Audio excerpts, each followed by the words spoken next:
Hi Sagittarius, welcome to your weekly love reading. So let's see what's going on for you in terms of love. And you recognize, you know how the divine masculine has come in to help you feel stable so that you can rebuild yourself much more in alignment with your true self. And you know how the divine masculine is like, they carry like the weight of the world, or it's like the divine masculine loves you so deeply that they are willing to carry this burden somewhat. There's a sense of them, they were carrying some sort of heaviness, helping carry the weight of whatever you're going through in some sort of way, some sort of message about that. We have Queen, radiates the regal feminine, uses her benevolent authority to protect others. Yeah, so I feel divine feminine, you are trying to protect the connection and the stability of the connection. You're trying to protect the divine masculine, potentially for some of you as well. Radiates the regal feminine, uses her benevolent authority. So this is, you've always felt this benevolence, this love, this, you are like this nurturing kind of energy, okay? Nurturance, patience, unconditional love, joy in giving birth to life. Okay, so there's a sense that divine feminine, you were trying to preserve or create your own stability as well. You were creating that stability. You were growing these roots. You see, you know divine masculine to be this stable energy that's really helped you to rejuvenate, regrow, strengthen yourself, create a whole brand new beginning. And it's like once you've reached a degree of stability, it's like this is when you come back to the divine masculine and really open up. Where it's like you needed time for things to feel like it was that right divine timing in order to sort of come out from your shell, because there has been a you've subconsciously had this protection around you, or maybe you put some walls up. It's like instinctively, it's like you knew you needed that. This is also like the protection from the divine, and your person, the divine masculine's higher self, has been a lot of that stability. And now it's like, for many of you divine feminines, you're coming forward, you're opening your heart. It's not that you closed your heart to this person, it's more like there was stuff on the mental realm that you had to release. So your own sort of Nine of Swords energy, your own negative or destructive thought patterns. So Beggar confronts empowerment at the level of physical survival, awakens the spiritual authority of humility, compassion, and self-esteem. With this mother energy, and this all about that unconditional love, patience, nurturing, many of you have felt that from the divine masculine as well. That patience, that love, that non-judgment, that support. And many of you are going through this time of really confronting empowerments and physical survival, that's tower moments that have been going on.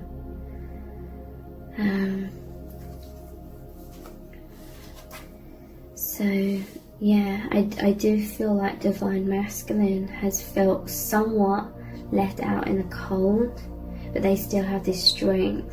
There is a lot of faith within the divine masculine overall. and not just faith, like a knowing of the love. But yeah, it's like divine timing, some sort of timing was needed, and now you're moving into this phase of that reconciliation, that Six of Cups. So I'm not sure how long this video is now because I had to pause it. I'll look at another set of oracle cards before we move on to a Rumi oracle card. So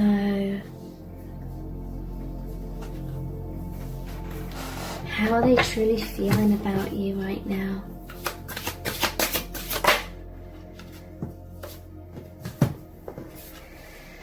So Jack in the Box. And this may have come as a surprise. If you've opened up and really communicated yourself to this person, they may not have been expecting that, but it's like this amazing surprise. In some cases, with this being a Jack in the Box, maybe sometimes they felt like you were open and other times you're closed down, then you're open again. But to me, this is like a retirement kind of energy, like you're retiring from limiting yourself or being in like that womb or being in the walls that you needed around yourself.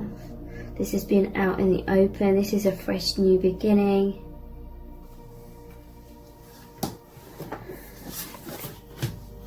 Yeah, look, this, I've just pulled this. This was at the bottom of this deck from another deck. It says wait, it's not yet time. Things are being woven.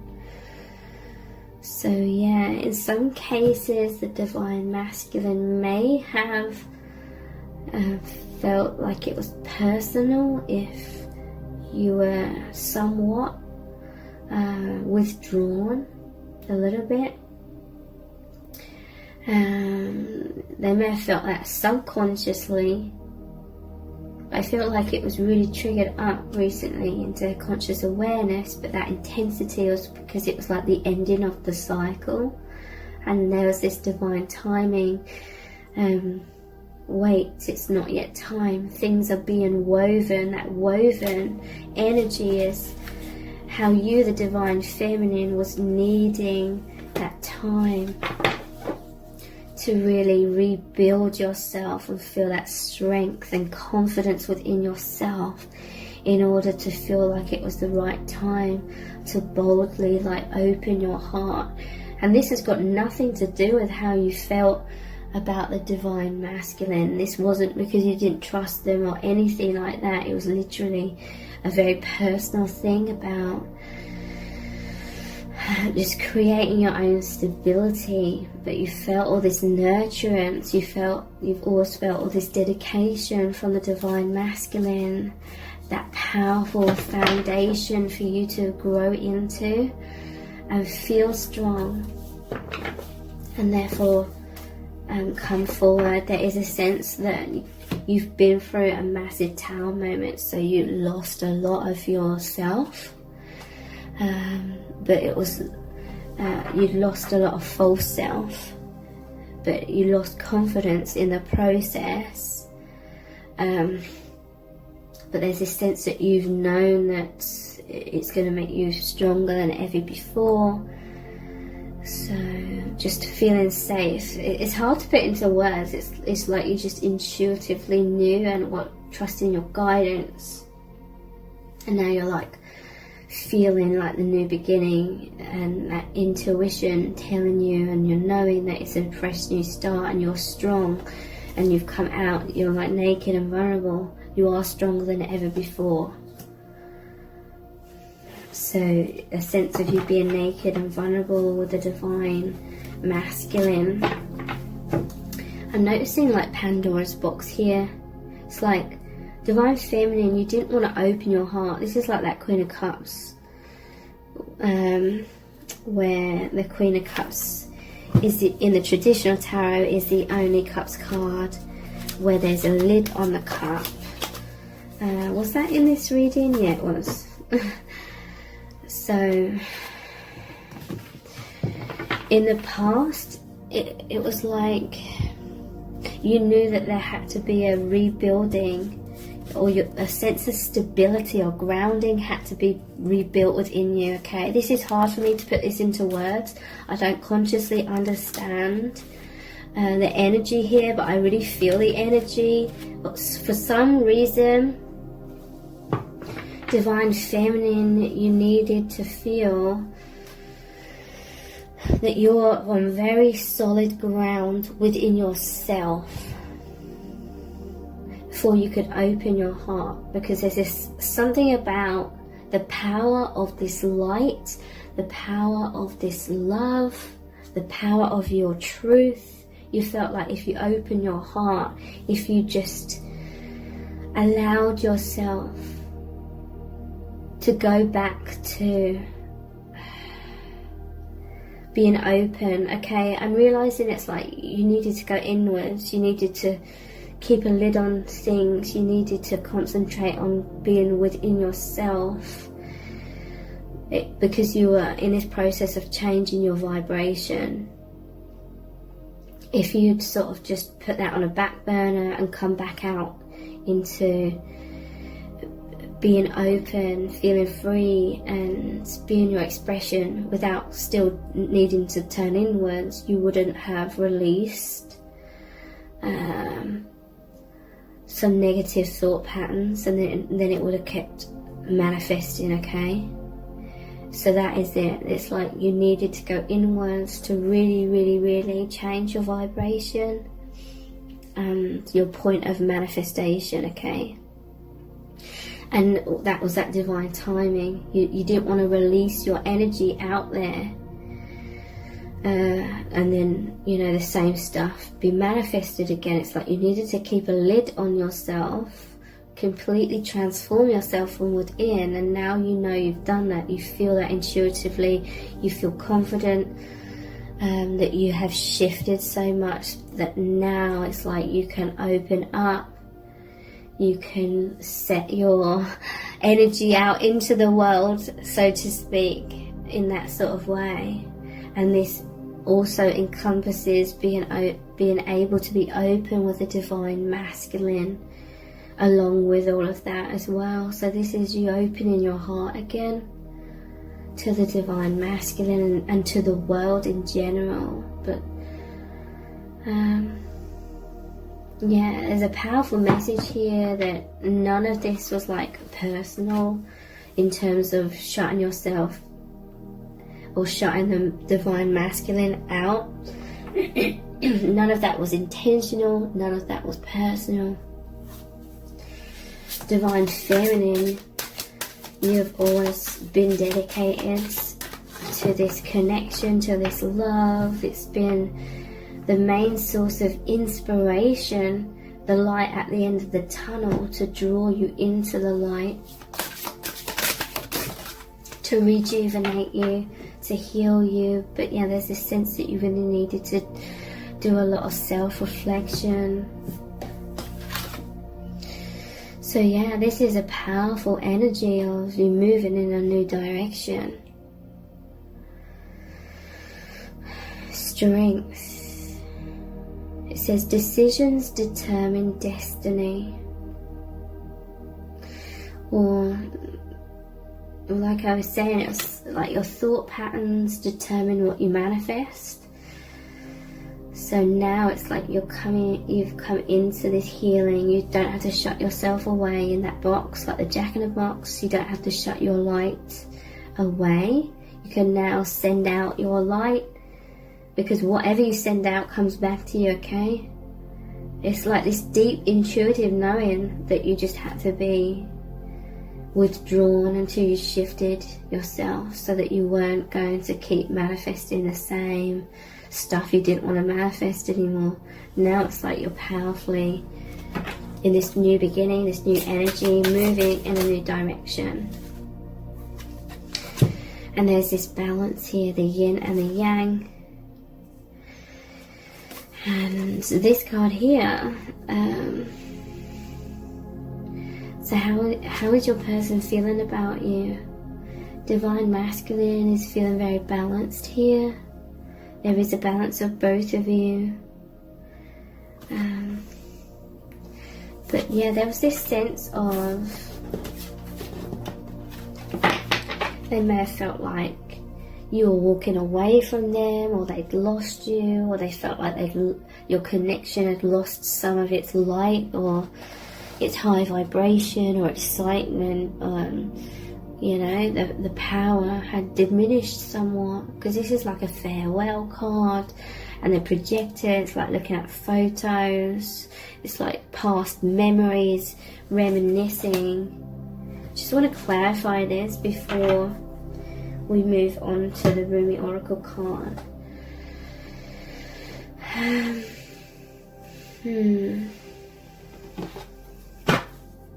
Let's get one of these. It might be totally irrelevant. I want to share my life with you.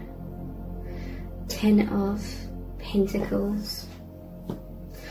This is just a confirmation that if you are somewhat feeling like you needed to be closed off, it's like this is a message saying you always wanted to share what was going on in your life with the other person.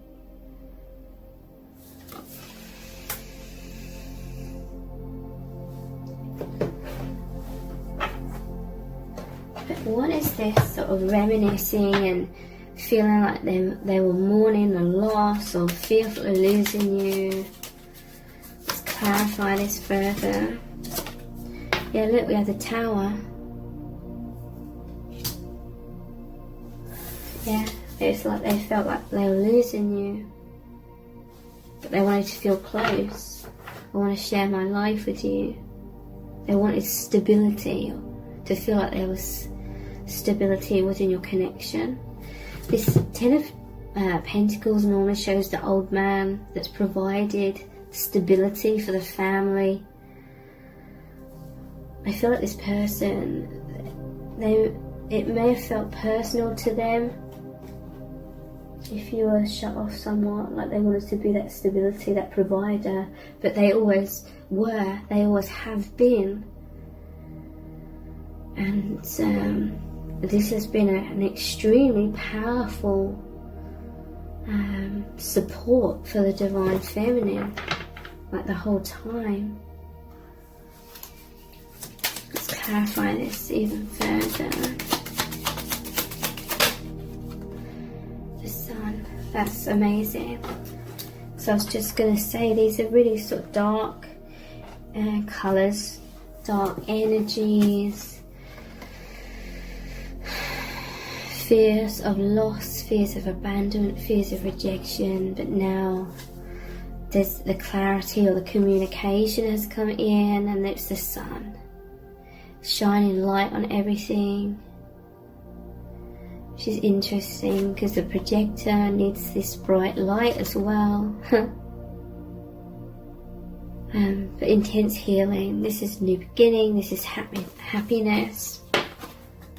So I'm going to finish this reading with the Rumi Oracle card.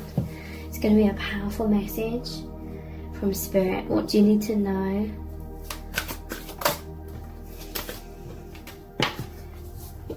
What do you need to know? Passion of the Wild Red Mother.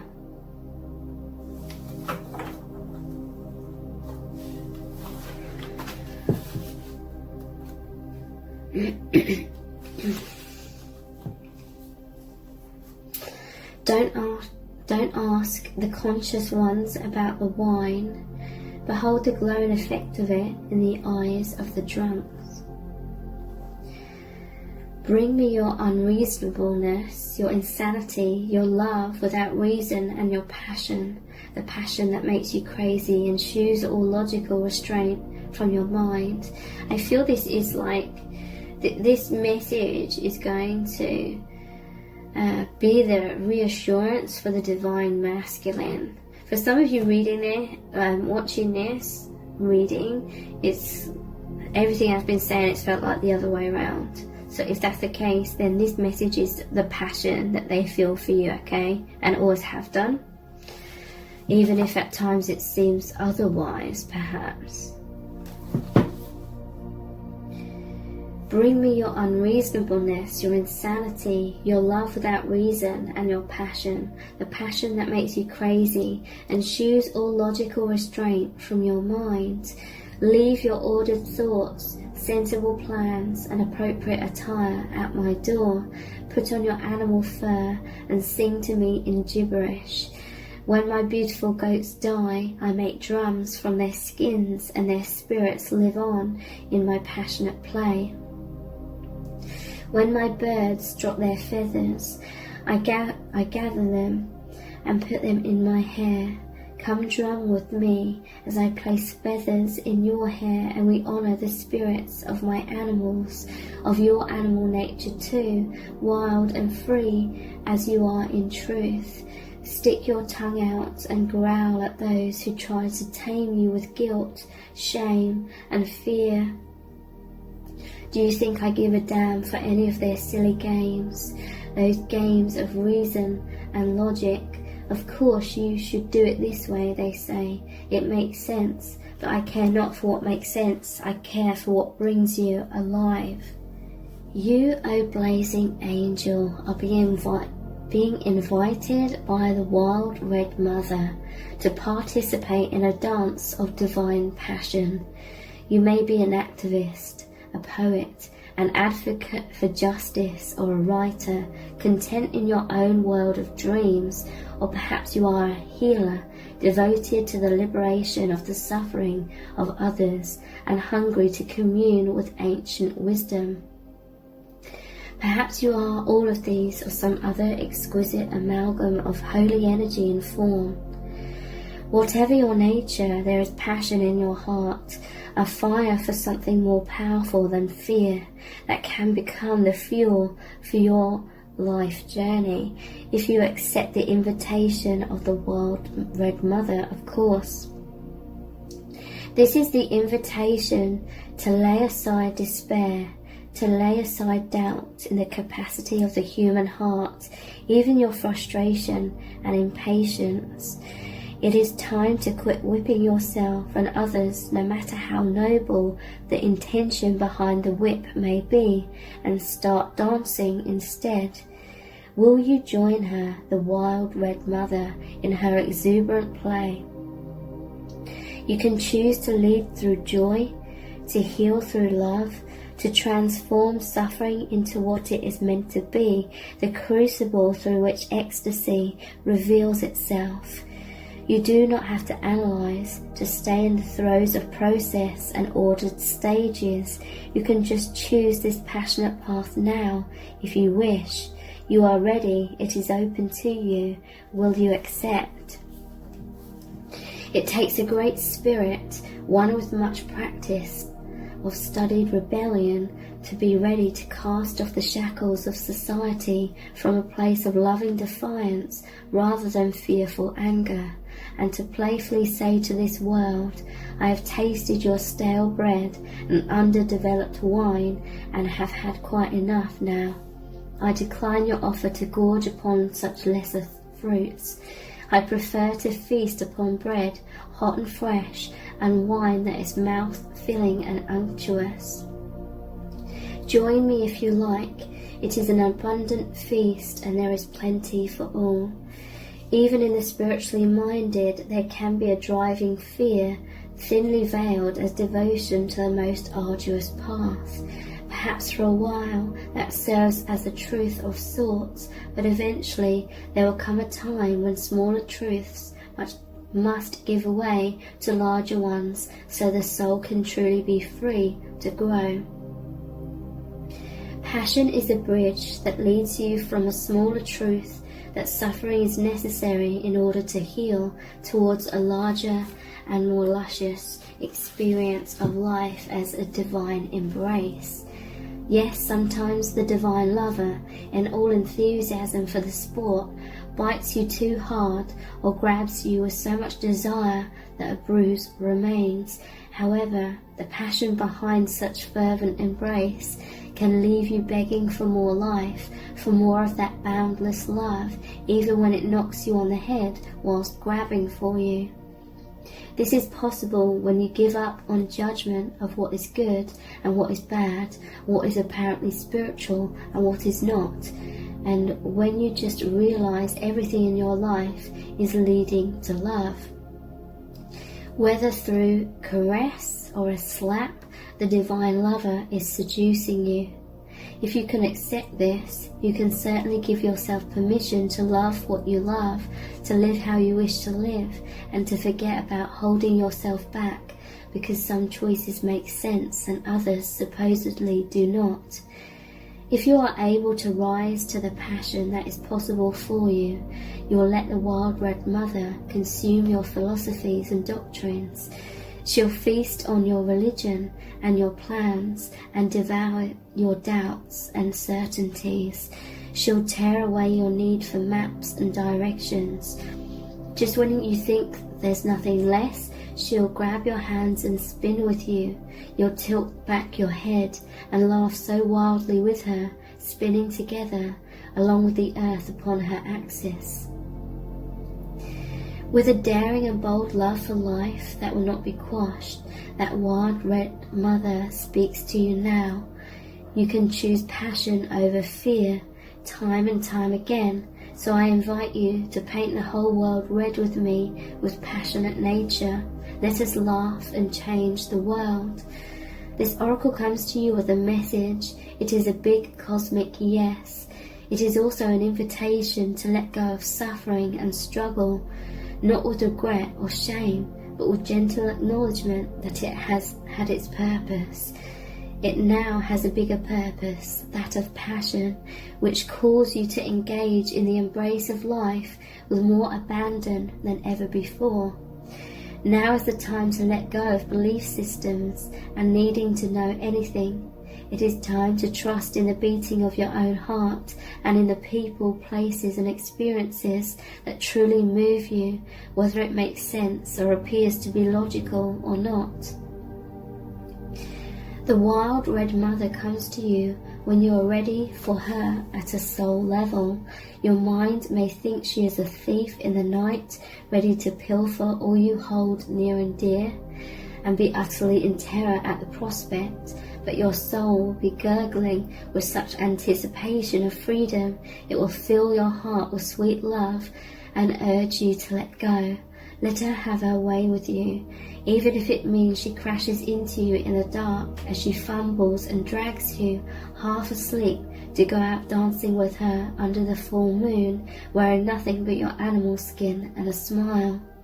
She will soothe any bumps and bruises you receive in opening up to life with the most tender and effective of ministrations, for she is just as tender a nurse as she is a wild, raging dance partner. This oracle also brings you guidance. You have divine permission to do something ridiculous, be it ridiculous in your own mind for your age or career path or identity or version of yourself you or another hold. The more ridiculous or inappropriate it seems, the more it moves you from your heart without rhyme or reason, the better.